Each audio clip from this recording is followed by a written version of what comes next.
Welcome to our YouTube channel. Today, let's explore an extremely interesting sea creature. Giant squid. Have you ever seen a giant squid in the wild? If not, you will be surprised with the information below.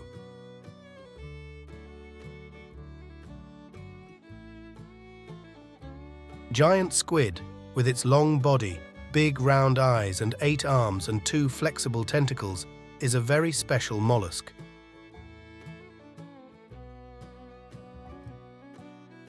They belong to the orders Myopsida, Oegopsida, and Bathyteuthida, and have lived in the seas from the early Cretaceous period to the present. Although there are many other species in the group Neocoleoidea that are also called giant squid, they do not quite fit the exact criteria of this species. What is special about giant squid? They have a distinct, bilaterally symmetrical head and a silky coat.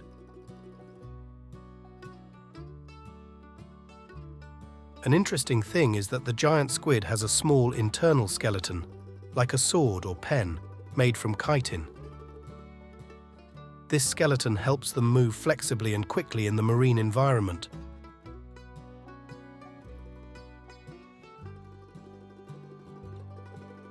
Giant squids are creatures that live in the deep sea, usually at depths from 300 to 1,000 meters below the sea surface. Here, sunlight cannot reach, creating a dark and cold environment. But these harsh conditions are the ideal place for giant squid to live and develop.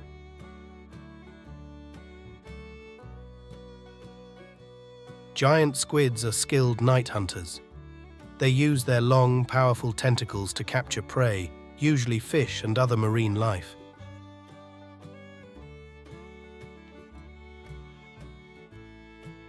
Their giant eyes can see in the dark, making it easy for them to hunt in low light conditions.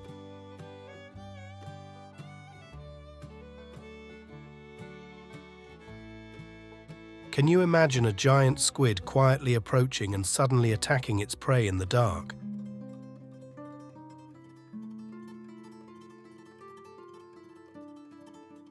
Regarding giving birth, giant squid have a quite special reproductive process. They often lay eggs in safe places, away from the sight of predators.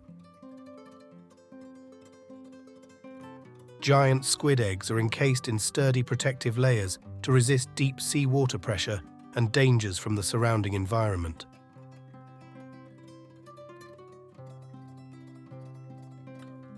Did you know that giant squids can also spray ink to defend themselves? When in danger, they will spray a cloud of ink to create a shield, helping them escape from enemies.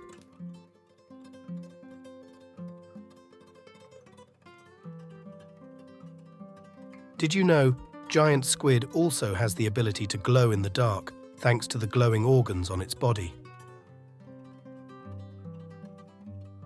This helps them camouflage, hunt, and communicate with each other in the vast ocean.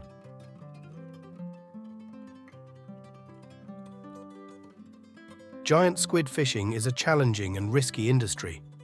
Fishing boats must be equipped with modern technology and endure the harsh conditions of the high seas.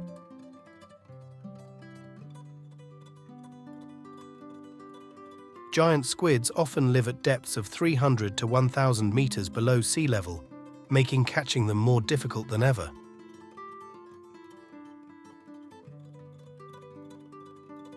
So, do you know which country catches the most giant squid?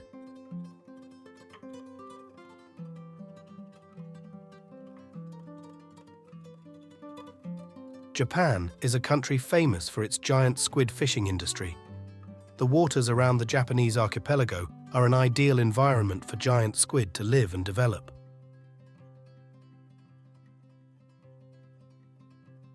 Japanese fishermen have accumulated a lot of experience and effective fishing techniques over many generations. Giant squid is not only a delicious dish, but also an important research object for scientists.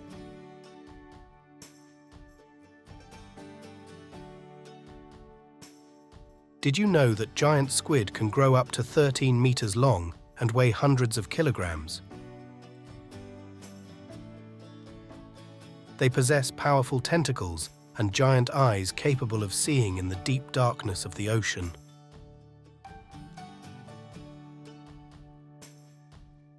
Right now, let's go on a journey with fishermen to catch giant squids, to see what they do.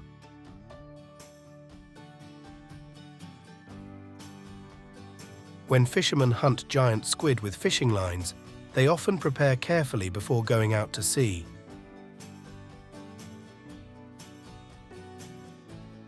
Using a particularly long and strong fishing line is an important first step.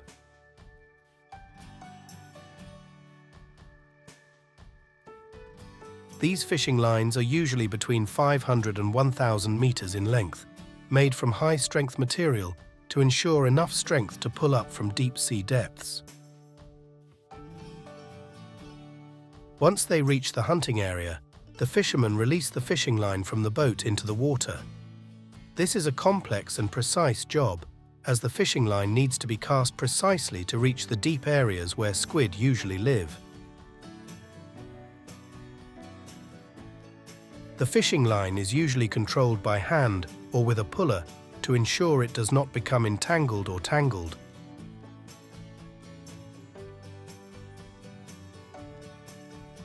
When the squid bites the hook, the fisherman will feel it through the tension of the fishing line or its movement.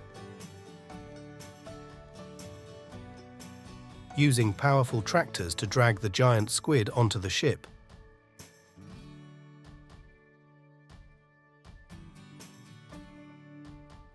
This process requires extreme concentration and agility to control the fishing line and pick up the squid without any problems.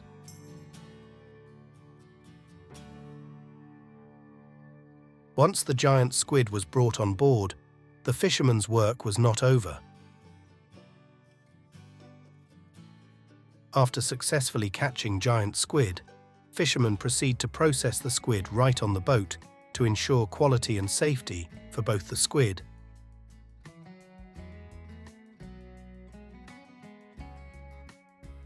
The giant squid processing process requires professionalism and high skills of fishermen to ensure the final product is fresh and safe for consumers.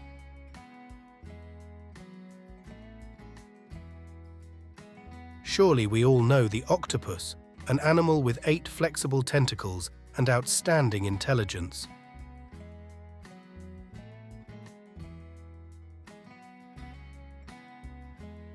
So what about giant octopuses? Do they have any special features that are different from regular octopuses? And what is it like to catch this giant octopus? Let's explore that with me now. The giant octopus, also known as the giant Pacific octopus, is the largest octopus in the world. They can reach up to 4.3 meters in length and weigh around 50 kilos, with some individuals being even larger. Giant octopuses have flexible bodies, with 8 long arms filled with powerful suction cups, which help them catch prey and grip surfaces.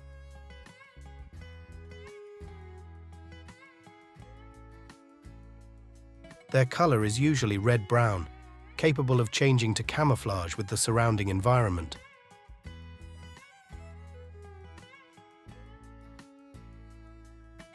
Known as one of the most intelligent animals underwater, giant octopuses live in the cold waters of the Pacific Ocean, from Alaska to California and Japan.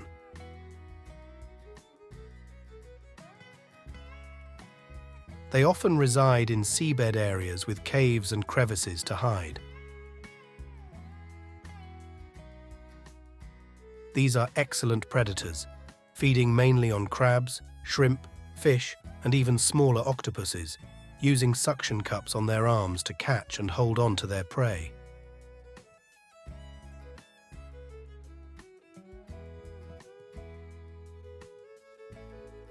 Female octopuses lay eggs once in their lives and care for them until they hatch.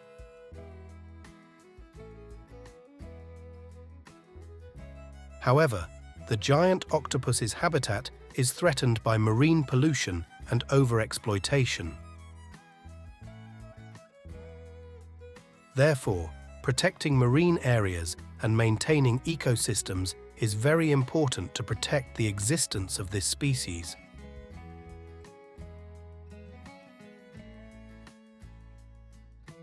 The giant Pacific octopus is not only a wonder of nature, but also a reminder of the importance of protecting the marine environment.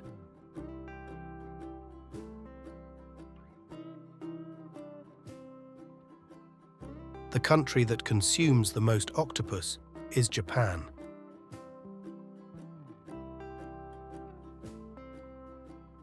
Japan is known as one of the world's largest countries in terms of octopus production, with activities mainly concentrated in northern seas such as Hokkaido and the Sea of Okhotsk.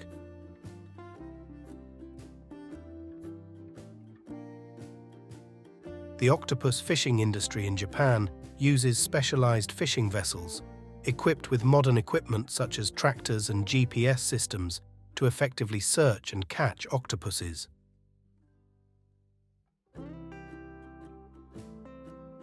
Sailors on ships often use traditional and modern techniques to catch octopuses, including nets and personal gear. One of the most effective and sustainable methods to catch giant octopuses is to use cage traps.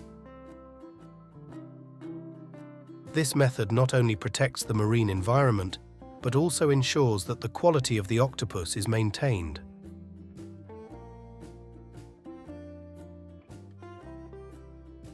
The trap cage is specially designed to attract giant octopuses.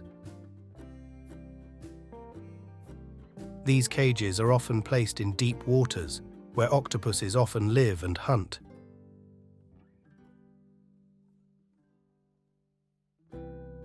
When the octopus is attracted by the bait and crawls into the cage, the design of the cage will make it impossible for them to escape.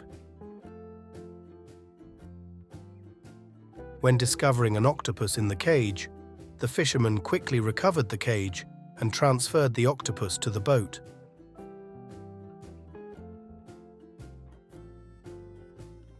This method helps conserve marine resources, minimizes negative impacts on the environment, and ensures giant octopuses are captured humanely and sustainably.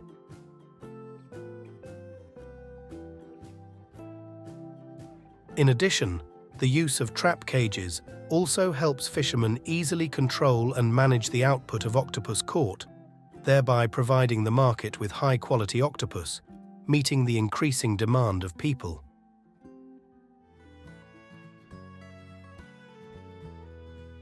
The trap fishing method is not only a traditional technique, but also a testament to the creativity and passion of fishermen in protecting and sustainably exploiting marine resources.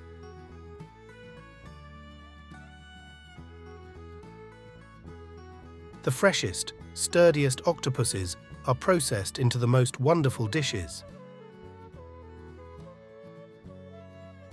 After selecting the octopus, the chef proceeds to clean the octopus thoroughly.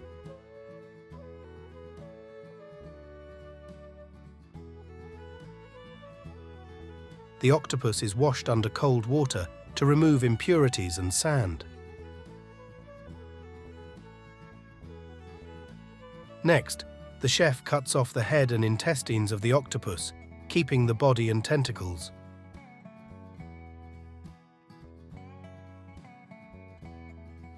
Octopus is boiled quickly in boiling water for about 1 to 2 minutes. This process helps preserve the crispiness and beautiful color of the octopus.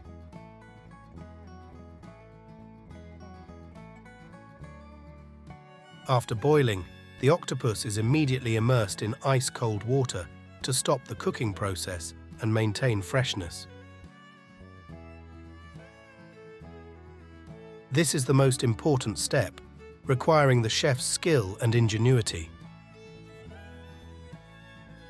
Octopus is sliced into thin, even and beautiful slices. Each slice of octopus must be thin enough to stay crispy, but still thick enough to feel the natural sweetness. Sashimi octopus slices are delicately arranged on a plate. When enjoying, diners dip octopus slices in soy sauce. Add a little wasabi to fully experience the fresh, crunchy, sweet and characteristic spicy flavor. Octopus sashimi is not only a delicious dish, but also a symbol of sophistication in Japanese culinary art. Every day, around the world, approximately 2.4 billion cups of coffee are consumed to meet the ever-growing demand.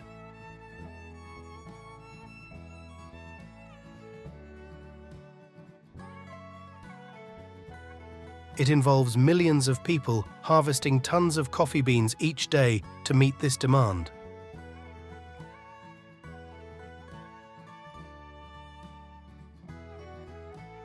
But how is 175,000 boxes of coffee produced every day?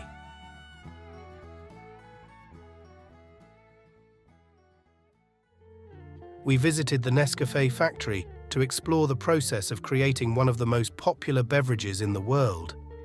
Let's find out together. Coffee, one of the most beloved beverages in the world, was discovered by a shepherd.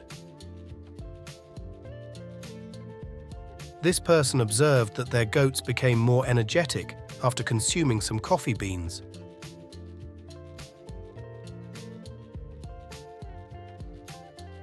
The story of coffee has spanned centuries, and today it has become an integral part of the daily lives of millions of people worldwide. The Nescafé factory, a part of Nestlé, has a remarkable developmental history dating back to the early 20th century.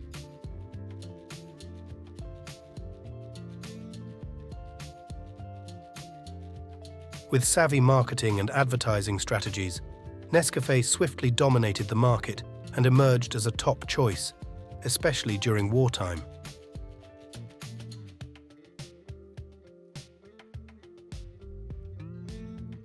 Widely utilized by the US military and allied forces, Nescafé proved its convenience and ease of use, not only during the war, but also thereafter.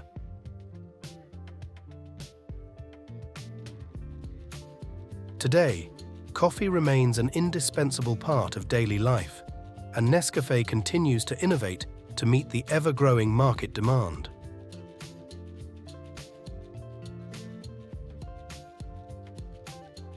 Brazil is the world's largest coffee producer, accounting for approximately 35% of the total production.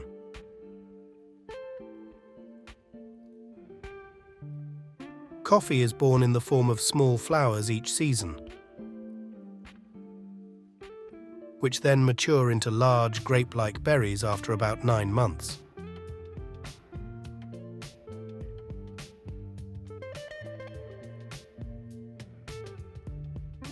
The coffee harvesting process begins at coffee plantations, when the berries have ripened and can be identified by their deep red color from the flowering of the coffee trees.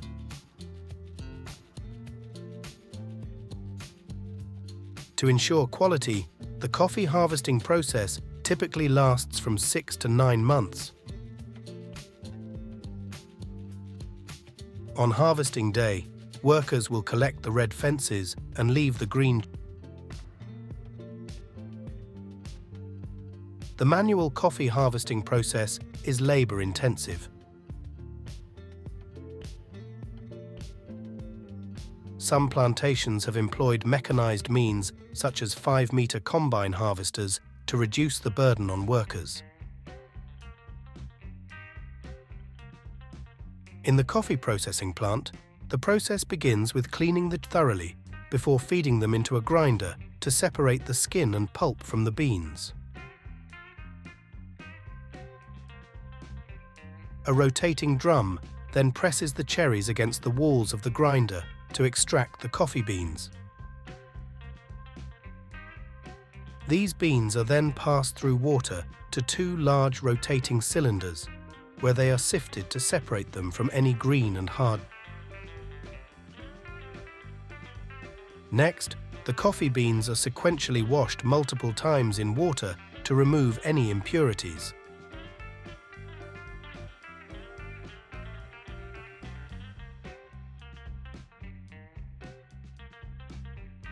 They are then sun-dried on concrete floors for about 4 days, using natural sunlight and air.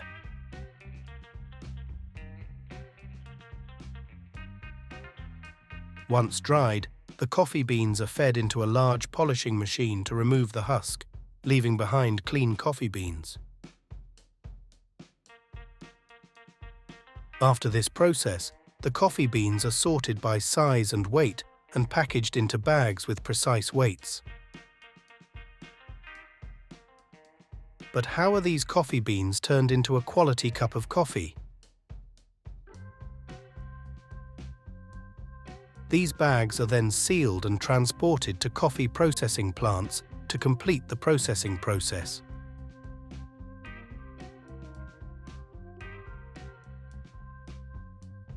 Every year, every day, 1,200 bags of raw material are brought into this factory for processing. The coffee is then taken to the cleaning area, where it passes through a machine with various sieves to remove impurities and select the final beans. After cleaning, the coffee is transferred to an area dedicated to the coffee roasting process.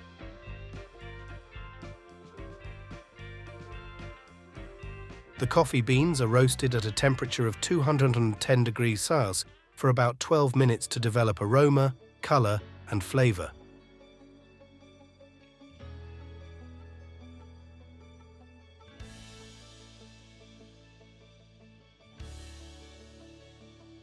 This process also converts starch into sugar and produces caffeine to enhance the coffee's flavor.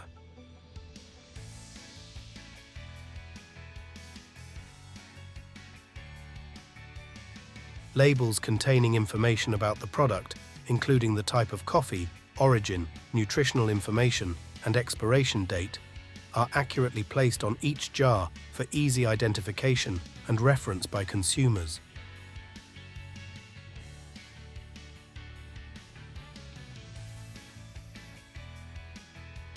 Nescafé's product line is often prominently displayed on supermarket shelves, providing a convenient option for those who want to experience and enjoy coffee at home. The widespread availability of Nescafé products in major supermarkets, convenience stores, and online shopping websites provides convenience for purchasing and experiencing coffee at home. You simply need to choose your favorite type of coffee, buy a jar of Nescafé, and indulge in the wonderful flavor of coffee whenever you need it. I am incredibly grateful for your time and support in watching my video. Your positive feedback and enthusiasm inspire me to continue improving and bringing you the best content possible.